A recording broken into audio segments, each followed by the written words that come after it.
Now Etheria just dropped their launch patch notes, and I want to go over what implications this patch notes bring for us.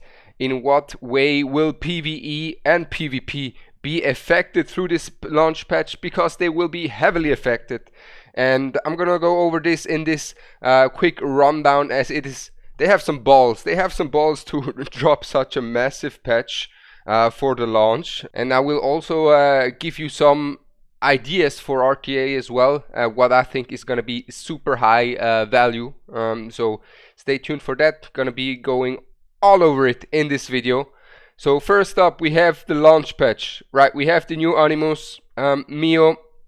She's a crowd controller, opener for the game, and then we have her. She's a SR, which I like, and she has a dispel, so that's what we know, and counterattacks as her shield. So that sounds interesting. I don't know more about that.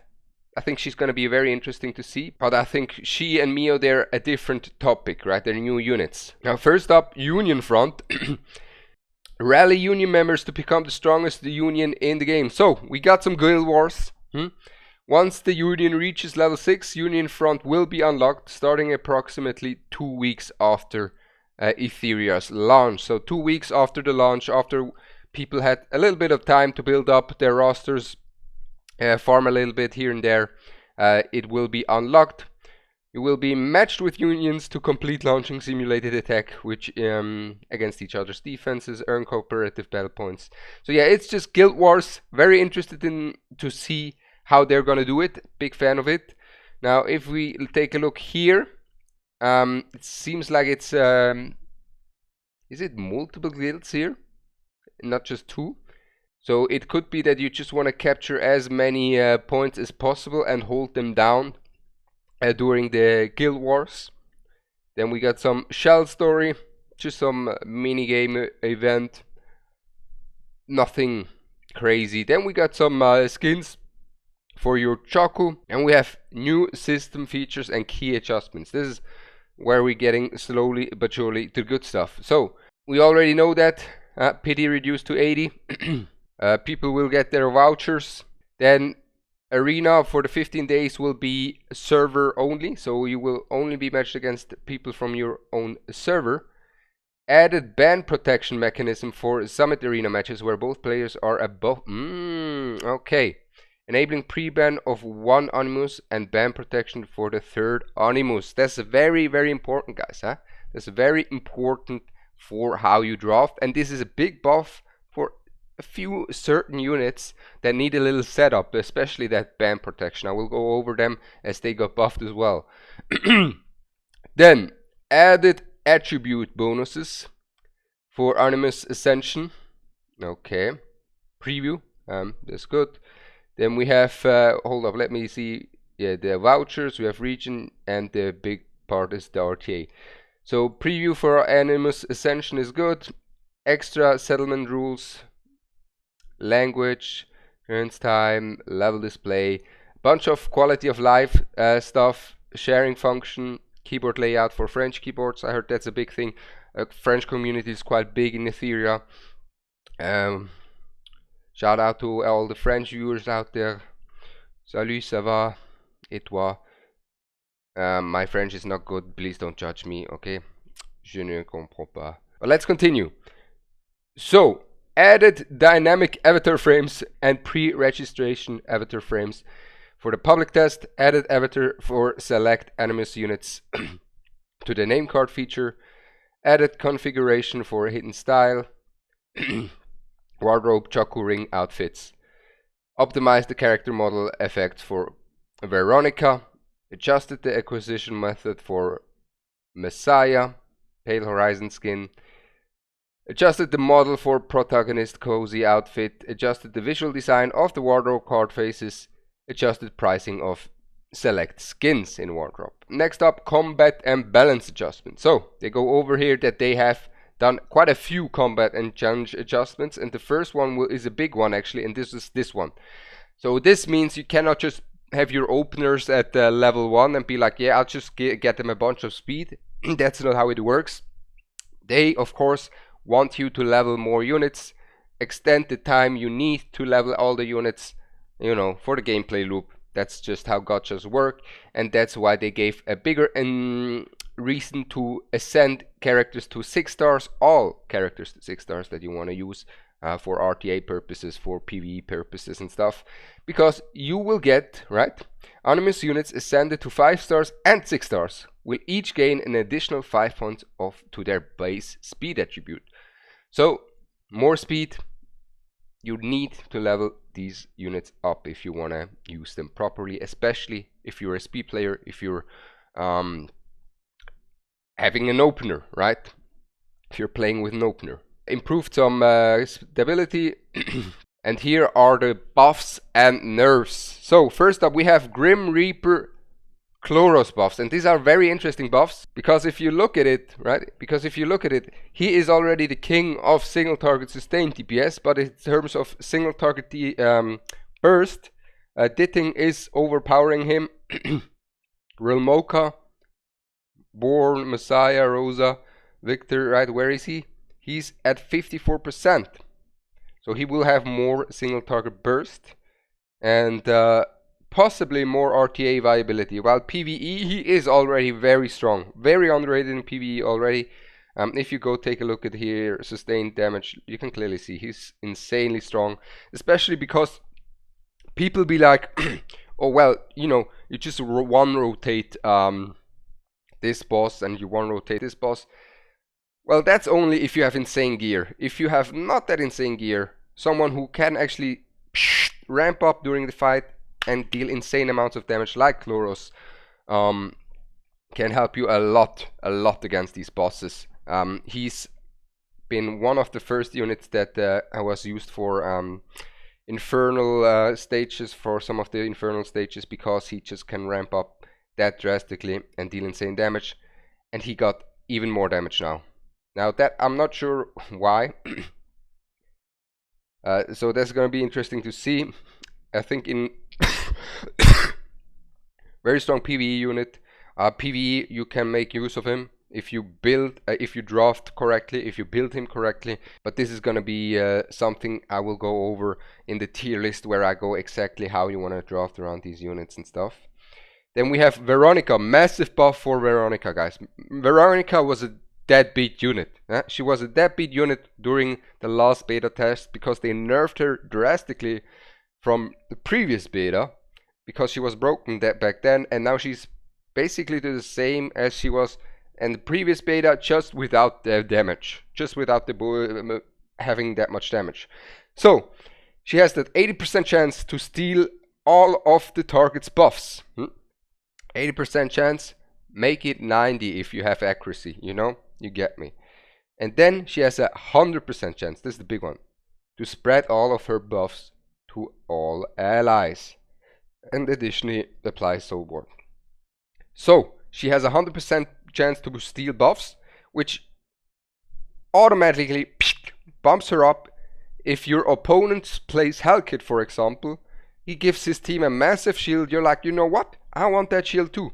Scoop, you get that shield as well. That's Veronica for you guys. So a massive buff for her.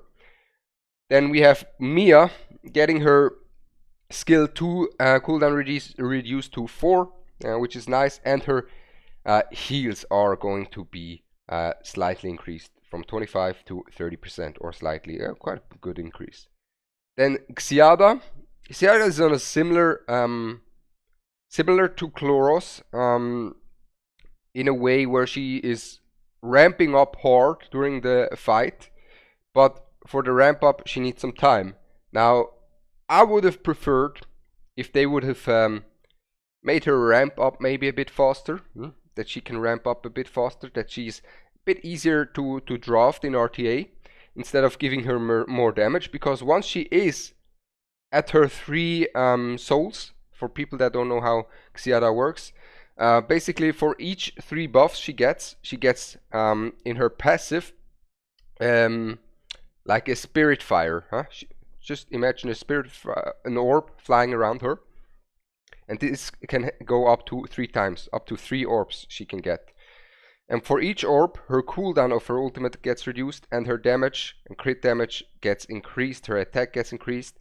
And at 3 orbs, her ultimate has 0 cooldown. She has 100% uptime on her ultimate, and on 3 orbs, her ultimate also deals not just 224% damage, but plus 90 plus times 3. So insane damage every turn, plus a defense down once she is stacked up. So yeah, she got a damage increase there. I don't think she's gonna be changing in that aspect. She was already pretty flipping good in terms of long-term DPS, especially AoE DPS. Yeah, not the change I was hoping for, but maybe better, because maybe she would be too broken if she can get her orbs faster. Then Tiamat getting nerfed. Not the only one who's getting nerfed.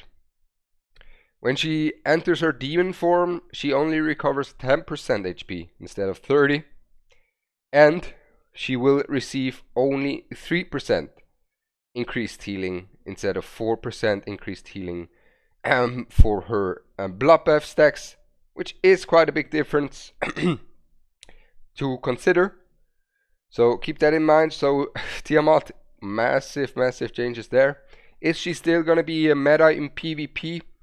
And is she still gonna be worth it in PvE? Well, she was already mainly good for PvE progression. I think people were saying, oh, Rosa this and that. I think she's still quite good for PvE progression, but PvP, I think this gives you more counterplay against her. I think it makes it more fair to play against her. I think it's a good change. Is she still gonna be viable? Most likely. Is she gonna be insanely broken? She's still gonna be strong, right? She still has a lot of value. So you just gotta draft smarter around Tiamat. Then next up we have Rahu, and this is the big one, and this is one I do not understand at all. So first up, why are her numbers green and why are Rahu's numbers red when she's getting a nerf and he's getting a buff? Now when I first saw it, I saw it red. I was like, okay, Rahu getting a nerf, I can see that. But no, he's getting a buff, and that is insane. So his normal attack will deal 350% of his defense instead of 320. And now his passive will increase his defense by 5% per stack instead of 4%, which is quite crazy as well.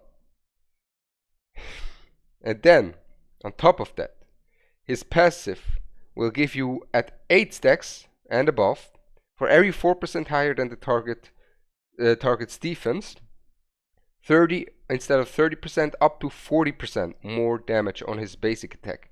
So he will just hit like a truck, MP tankier. And he was already very strong before that, if you drafted around him properly. So I think he's gonna be insane for RTA, because he has cleansing, he has damage, he has a defense up for his team, he has a shield with his shell that you're gonna run. Talking about his shell, I'll get over this in a second soon as well. And then the next one is gonna be Ling Lo. Again, red numbers, but a buff. So is this true? I hope so. So she has a 75% chance to purify 1 debuff for each heal, and has a 75% chance to apply Whale Prayer for 2 turns instead of 65.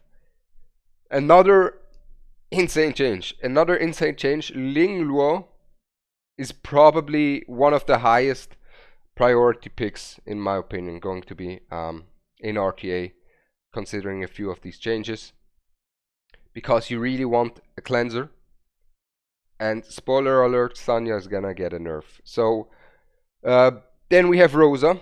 Rosa, slight nerf, doesn't really matter, from turn meter pushback from 10% to 8%. Well, yeah, I mean it matters a bit, but for the eternal cycling, but yeah, I think she's still gonna be strong.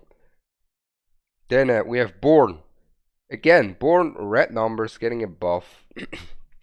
Well, here we go. Born gets his HP increased not by 500% but by 560% of his attack, and his ultimate doesn't deal 440% but 480% damage to all enemies now. So a good increase of damage. Born already, he's a pure PvP unit at the moment.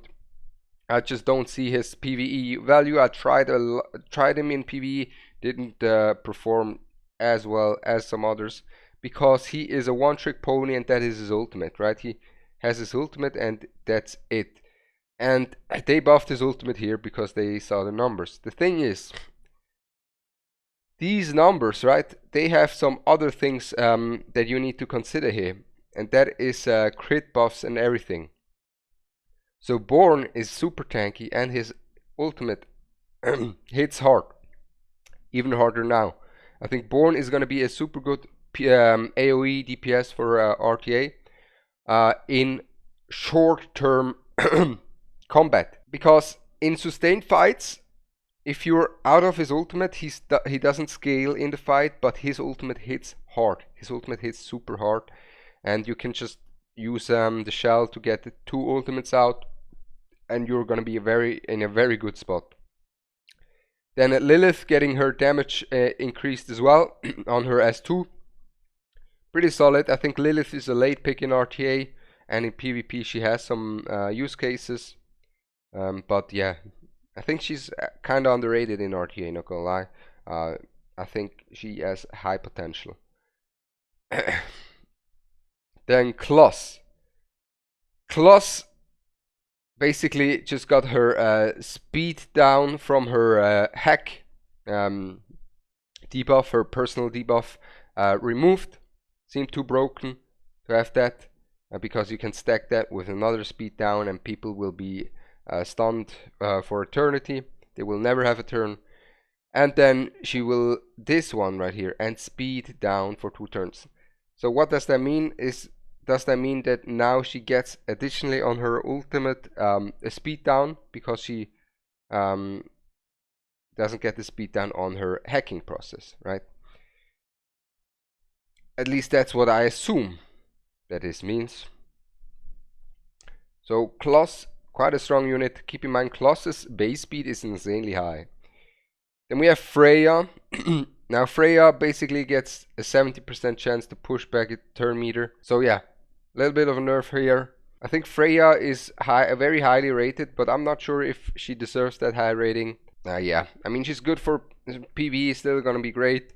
PvP, I overall thought she's good, but people just but I think the thing about her is she is kind of a unit that is good in providing a lot of different stuff, right? But at the same time, she isn't the best support option you have for a long extended fight, and she's not the best support option for an aggressive playstyle to speed up the fight and take down your opponent. Then Turandot will have her turn meter pushback from 30 to 25% as a nerf. Then Chiaki will have a increase of 12 to 15% of their max HP and applies 1 stack of origami. And then her heals are increased as well, all of them basically. So she getting some buffs here. And then then we have Dinah getting some nerfs. So turn meter steal from 25 to 15%. And then again, turn meter from 10 to 6%. So Dinah getting some nerfs here, which means the value of gray goes even further up, you know, just use gray. Kraken. Now Kraken getting a nerf as well. 240% AoE damage to all enemies with a 65% chance to push back the target's turn meter by 30%. And a 50% chance to apply freeze for 1 turn. Now, does that really matter? Not really, to be honest. Especially this part doesn't matter at all, because we know accuracy can just increase this to 90% and is still. So having it from 60 to 50 is literally a change that does not matter at all. Then we have Zanya, and this is a big one, especially also for PvP, and that is going to be, she's gonna get some nerfs in terms of her healing from her passive, and some nerfs from her additional bonus healing she gets if she's lost some HP. So some pretty decent nerfs for Zanya. The thing about her is I would have preferred her healing to stay the same and just nerf her S1, where her base push from 30% to, like, I don't know, 20%, 25%. So she turn cycles a little bit less in PvP. But considering this, that she's getting nerfed and Ling Lo is getting buffed, I think Ling Lo's priority might be very high for people that want to play for longer fights, and especially Ling. Yeah, I just think Ling Lo is such a good unit for PvP. But Sanya's still good, of course. Then Marvel, big boy Marvel, from 50 to 30% chance to steal turn meter by 25% to 15% in his S1. Okay, and then the big one, S3, turn meter steal pushback from 50 to 40%. I think I saw this one coming, honestly. 50% is just very oppressive. And then the big one, skill cooldown, big one for PvE, skill cooldown is increased by 1 turn, right? So this is signaling to me this is a nerf mainly. This part is mainly against the PvP aspect, whereas both of this in the end will have quite significant changes in PvE viability. Because before you had content where you just slot in Marvel everywhere, right? You just slot him in everywhere and you just push back with double ults of Marvel. Just push back your opponent twice and then just kill them before they even get their turn. And now you have a bit of a tighter window to do so. And if you decide to still use him, but use him in an extended fight, right? For example, Doki Doki, where you're not gonna use Real Mocha, but play a slower fight, and you're like, okay, I'll use him still because he still gives that speed down, he still gives that pushback, he still does a lot for your team. In an extended fight in PvE, he's also not gonna have that much value. While as in PvP, in an extended fight, he already didn't have that much value, right? If the fight went longer. Now in PvE, big nerf for Marvel. Big nerf for Marvel. Is he still gonna be viable? I think so, but he's not gonna be the clear-cut best option for everywhere, right? Then Victor, really don't yeah, didn't like it, but here we go. Victor's getting nerfed, passive nerf. His increased damage from 15% to 9% for every 10% HP you lose. So now, for everyone who was considering to build Victor, build the thing over Victor. Just build the thing. Then fixed an issue, yeah. Then Dorothy, fixed an issue. Then number 41, slight turn meter increase nerf, push nerf. Doesn't matter. It does a bit. It does a bit for PvP for sure. That said, I think there are better openers anyways. Then shell adjustments. There's some big ones as well. White Fang, we've seen a lot of White Fang usage. The damage of White Fang is going to be decreased. And then we go for, this is maybe why they nerfed, buffed Rahu, but I don't see it. So they nerfed his shell and giving it from 440% to 400% of the defense from the main body. The thing about this is Rahu will now have more defense anyway, so he will still give an insane shield, and he's just going to be stronger overall.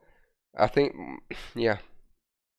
And that shield is so massive, you're not going to break through it in 2 turns, especially after you burn through your cooldowns already. Then Codex of Magic, skills cannot have their cooldown reduced. Amber, skills cannot have their cooldowns reduced. Halloween, fixed an issue with the incorrect actual trigger probability. Twilight Night, also a lot of usage, right? Slight decrease in Twilight Nights, or big decrease in Twilight Nights damage himself, but he still has this defense shred that he applies. Diamond Heart, this is the lesser version for Rahu as well, also getting nerfed, just like his superior version. Still super strong though. And then we have a bunch of changes in terms of improvements, fixes, you know, a lot of fixes. In terms of what I can already tell you, in terms of the auto battles, they fixed some issues where the auto battles failed, but they did not change anything in regards to the skill priority in the auto battles. Yeah, they gotta go through the code, I guess, in that aspect. And yeah, they just changed a bunch of, as you can see, fixed issue. This is just a bunch of issues that they changed, and optimizations. I read through all of this. It's just issues, not that important for you guys to know. So units, in conclusion, massive changes, massive changes. I think the big ones that you're gonna have to look out for is Linglo, Rahu, Tiamat changes, and Born changes are interesting as well. I think Lilith was already in a good spot before. Where is it? Messiah changes, of course. Sonya changes. I think these are the big ones. And I personally will have a closer look at Chloros. Of course, Veronica, big one as well. So these are the adjustments, a lot of adjustments. I will do a tier list following up to this soon as well, and some tips and tricks, because I've seen a lot of people not talk about the few things that I want to address that will help you a lot in your PvE progress and also in your RTA as well.